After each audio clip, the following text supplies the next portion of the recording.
Could use some encouragement as a parent.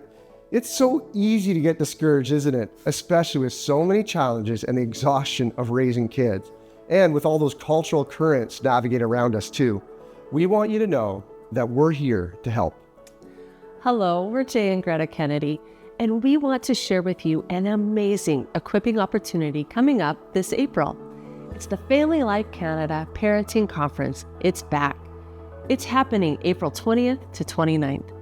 You'll get 10 days of free on-demand streaming of 10 amazing workshops on 10 crucial parenting questions from leading educators in their field.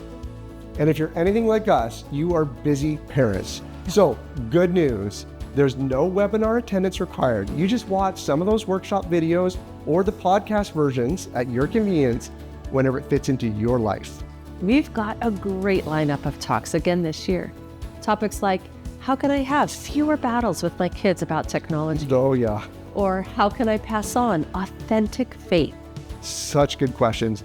And what can I do if my teenage child is growing distant from me? Or how can I help my neurodivergent child thrive? And a bunch more great parenting topics you can check out. And if you're part of a church and want to gather to learn with other parents and community, we put together an equipping kit to make that really easy. And for those of you who want to cheer each other on online, we invite you to join us over on Instagram for the 10-day parenting challenge. Parenting is way too tough to go at it alone. We really hope you'll join us for the FamilyLife Canada Parenting Conference this April. And together, we'll discover real hope, practical help, and proven wisdom for our parenting journeys ahead.